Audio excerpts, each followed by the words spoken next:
হাতে 90 লক্ষ টাকা আছে, সব মিলে ওনার প্রায় 70 লাখের মতো বাড়ি করতে খরচ হবে। ওনার একটা কন্ডিশন হলো ওনার এই যে 90 লক্ষ টাকা, এই টাকাটা উনি খরচ করবেন না, এমনকি ব্যাংক থেকে লোনের মাধ্যমে উনি বাড়িটা করবেন, কিন্তু লোনের যে ইন্টারেস্ট সেটাও তাকে ফিরিয়ে এনে দিতে হবে।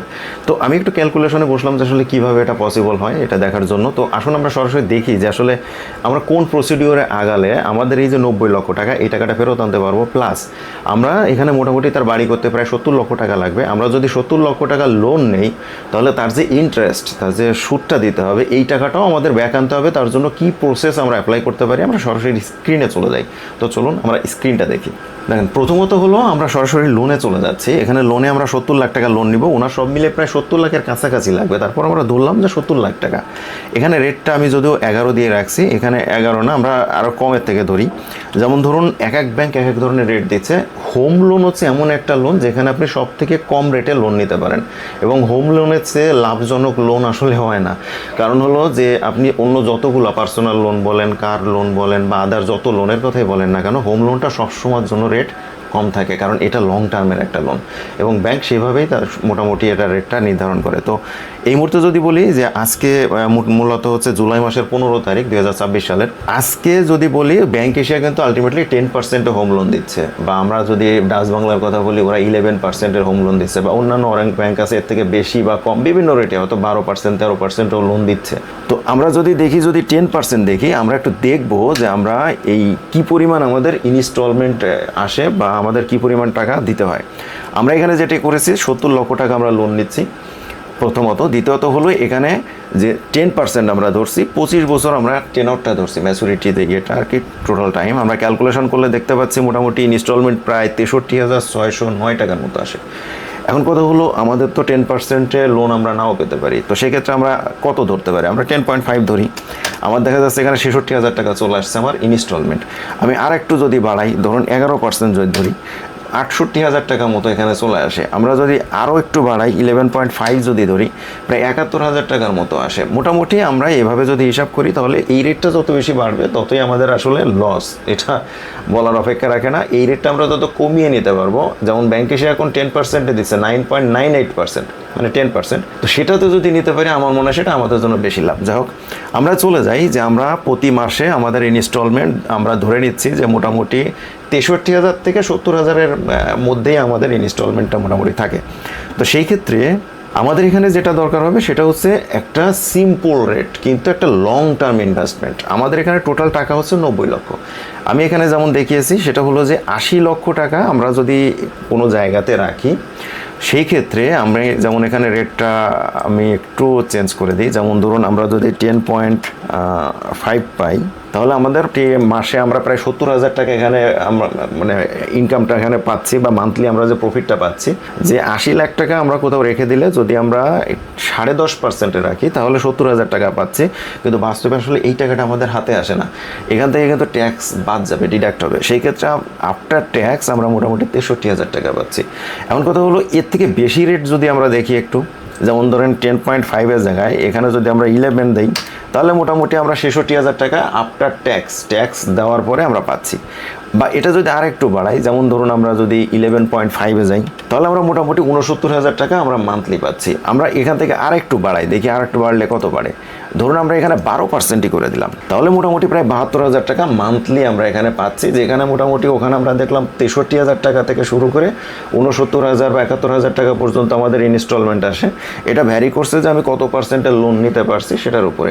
আমার কাজ হলো এইখান থেকে এই যে 90 লক্ষ টাকা, এখান থেকে এমন পরিমাণে অ্যামাউন্ট নিব যে অ্যামাউন্টটা মোটামুটি আমার প্রতি মাসে যে ইনস্টলমেন্ট আসে তার সম পরিমাণ টাকা আমি ওখান থেকে প্রফিট পাবো। এটা আমাকে এমনভাবে রাখতে হবে যে মান্থলি বেসিসে আমাকে এই টাকাটা দিবে।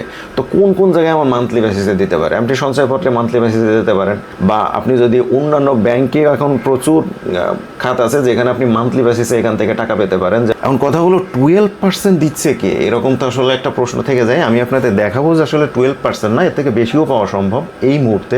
এখন আমাদের তাহলে প্রথম কাজ হলো আমরা ওই পরিমাণ 90 লাখ থেকে ওই পরিমাণ টাকা আমরা এখানে নিব, যে পরিমাণ টাকা হলে প্রতি মাসে ইনস্টলমেন্টের 1 টাকাও আমাদের পকেট থেকে দেওয়া লাগবে না। এটা হচ্ছে আমাদের প্রথম কন্ডিশন। তার মানে আমরা যদি 70 লাখ টাকা লোন নিই তাহলে আমাদের এখানে ইনস্টলমেন্টের 1 টাকাও আমাদের পকেট থেকে যাচ্ছে না। সেই ক্ষেত্রে আমি আমার 80 লক্ষ টাকা এখানে ফিক্সড করে ফেলছি। যদি আমার 80 লাখের থেকে আরও কম হয়, যেমন ধরুন 75 লাখ হতে পারে, 76, 77, 78 লাখ হতে পারে, বাট আমি এখানে 80 ধরেছি। সেক্ষেত্রে যে পরিমাণ ইনস্টলমেন্ট তার সম পরিমাণ ইনকাম আমার ওই অ্যামাউন্ট থেকে আসতে হবে। এটা হচ্ছে প্রথম কাজ। দ্বিতীয় কাজ হলো আমাকে অবশ্যই 10 লাখ টাকার মতো, এখানে আমরা যদি একটু খেয়াল করি দেখেন, আচ্ছা এইখানে যদি আমরা 10% ধরি তাহলে দেখা যাচ্ছে এখানে 1,90,00,000 টাকার মতো কিন্তু 25 বছরে আমাকে পে করতে হচ্ছে। বা আমি যদি এখানে 11% ধরি তাহলে আমার এখানে প্রায় 2 কোটি টাকার মতো পে করতে হচ্ছে এই 25 বছরে।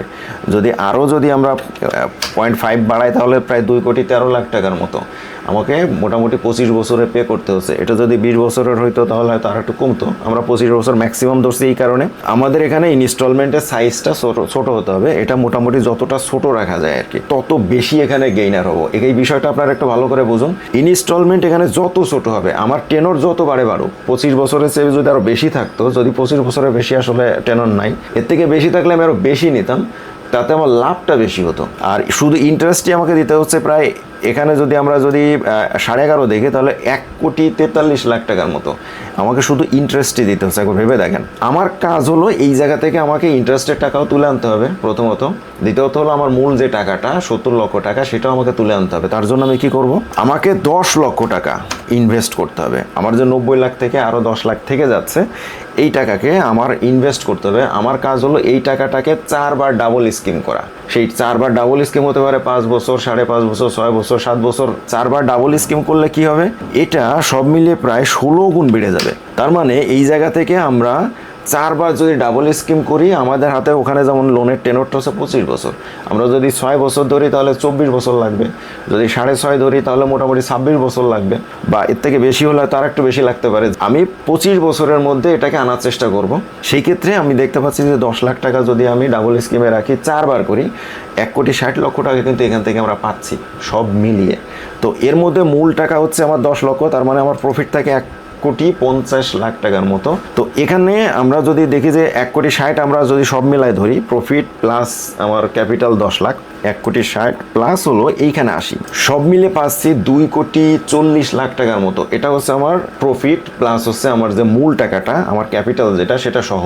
তো এইখানে কিন্তু আমি এই টাকাটা আসলে পাবো না, কারণ হলো এখানে 1,50,00,000 টাকা যে পেলাম, এখান থেকে কিন্তু আমার মোটামুটি প্রায় 10% থেকে 15% পর্যন্ত ট্যাক্স কেটে নেবে। তো আমরা যদি 10% ধরি, যিনি আসলে হাউস লোনটা নেবেন, আসলে এখানে 10%ই তার ক্ষেত্রে ধরা আসলে ঠিক হবে। তার কারণ হলো যিনি এই ধরনের কাজ করবেন আলটিমেটলি তিনি রিটার্ন দেবেন, এটাই স্বাভাবিক। যাই হোক, আমি 10% ধরি, 10% ধরলেও এখানে 15 লাখ টাকা মতো কিন্তু মাইনাস হয়ে যাবে। আমি যদি এখান থেকে 15 মাইনাস করি দেখুন, তাহলে 2,25,00,000 টাকার মতো আমার রিটার্ন আসে, যেখানে আমি ওখানে হয়তো 2 কোটি টাকার মতো আমার সব মিলে দিতে হচ্ছে, আমি রিটার্ন পাচ্ছি 2,25,00,000 টাকার মতো। আমার মনে হয় এই সিস্টেমটা আমরা ফলো করতে পারি। এখন কথা হলো এই সিস্টেমটা আমরা কোথায় ফলো করতে পারি। প্রথমত হলো আমি নিজে যদি বাড়ি করি সেই ক্ষেত্রে এই সিস্টেমটা আমি ফলো করব।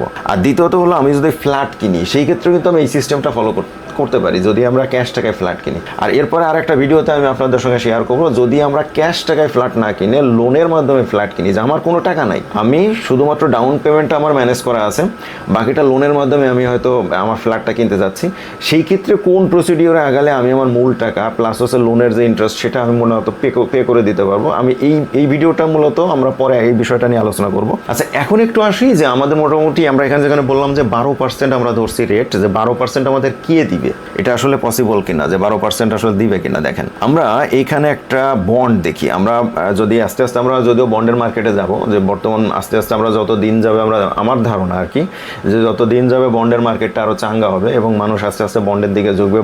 বন্ডের রেটটাও মোটামুটি আস্তে আস্তে আরও ভালোর দিকে যাচ্ছে এবং আরও ভালোর দিকে যাবে। মোটামুটি আমরা যদি এখানে একটা বন্ড যদি দেখি, দেখেন এখানে কুপন রেট কিন্তু 12.28%। আলটিমেটলি দেখেন এটা কেনা হয়েছে কবে, দেখেন 23 তারিখ, এটা হচ্ছে জুন মাসের 23 তারিখ, 2026 সালের জুন মাসের 23 তারিখ এই বন্ডটা কেনা হয়েছে, যার কুপন রেট মোটামুটি 12.28%। আমরা চাইলে আরও একটা বন্ড আমরা দেখতে পারি, বা গত মাসে আমরা যে বন্ডগুলো কেনা হয়েছে সেটা আরও কয়েকটা বন্ড চাইলে দেখতে পারি। যাও আমরা এই বিষয়টা নিয়ে একটু কথা বলি। এটা হচ্ছে কুপন রেট 12.28%। যদিও এই রেটটা আসলে কার্যকরী না, এখানে এই রেটটা নেওয়ার জন্য আমাকে বাড়তি আরও কিছু টাকা পে করতে হয়, যার জন্য এখানে আরও বেশ কিছু ক্যালকুলেশন আছে। আস্তে আস্তে যখন আমরা বন্ডের দিকে যাব তখন এই বিষয়গুলো নিয়ে আমরা অনেক বেশি সহজ করে ফেলতে পারবো, আশা করি সমস্যা হবে না। এই বন্ডের রেটটা যে শুধুমাত্র এই জায়গায় থাকবে এরকম না, বন্ডের রেট কিন্তু আপনার 10.5 থেকে শুরু করে 12%, 13%, 14-15% পর্যন্ত যেতে পারে। এটা ডিপেন্ড করতেছে আমরা যখন বন্ড কিনি তখন কোন রেটে বন্ডটা কিনতে পারছি। এটা আসলে বন্ডের ক্ষেত্রে যেটা হয় যে আমরা একটা ধারণা করতে পারি যে আমরা সামনে এই রেটে বন্ডটা কিনতে পারি, কিন্তু একজ্যাক্ট কত রেটে বন্ড কিনবো আমরা সেটা আসলে বলা যায় না, কারণ এটা অকশনের মাধ্যমে এটা বেচা কেনা হয়। বন্ডের সবচেয়ে বড় সুবিধা হলো এটা আপনার যে কোনো সময় টাকা লাগলে আপনি সেকেন্ডারি মার্কেটে বিক্রি করে টাকাটা নিয়ে নিতে পারবেন। এই বন্ডটা হলো 15 বছর মেয়াদি বন্ড। আমরা যদি 20 বছর মেয়াদি বন্ড কিনতাম তাহলে কিন্তু রেটটা আমাদের আরও বেশি হওয়ার সম্ভাবনা থাকে। বন্ডের মেয়াদ যত বেশি বাড়বে রেটটা তত বেশি হওয়ার সম্ভাবনা থাকে। একটা বিষয় খেয়াল করুন যে আমরা হোম লোন নিলাম, আমাদের এই লোনের রেটটা যে কোনো সময় বেড়ে যেতে পারে বা কমে যাওয়ার সম্ভাবনা নাই, বেড়ে যেতে পারে।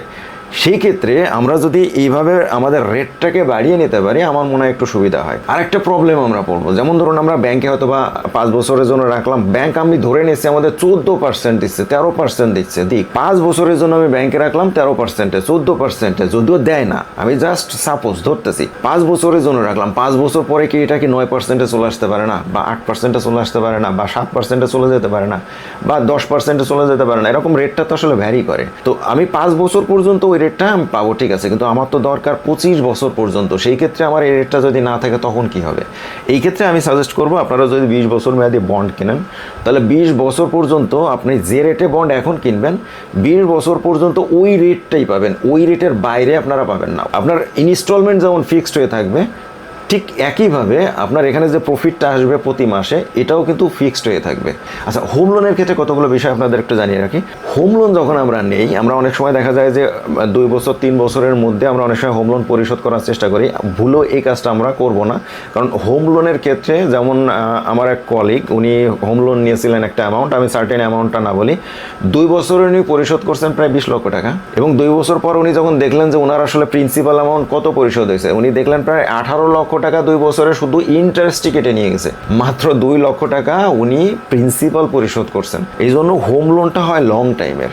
এই জন্য এখানে যদি আপনি খুব আর্লিতে এটাকে সেটেল করে ফেলেন তাহলে এই ক্ষেত্রে আমি মনে করি অন্তত লাভ হয় না, লস হয়। আমার হিসাব হলো যে লোনটাকে আপনি লং টার্মে চলতে দেন। যদি আপনার ইনস্টলমেন্টটা বেশি হয়ে যায় আপনি পার্শিয়াল হয়তো পরিশোধ করতে পারেন, বাট এটাকে লং টার্মে চলতে দেন। বরং ওই টাকাটা আপনি যদি আবার নতুন করে ইনভেস্ট করেন কোথাও, আপনি হোম লোনের জন্য যে পরিমাণ টাকা পরিশোধ করবেন তার থেকে অনেক বেশি রিটার্ন পাবেন এখান থেকে।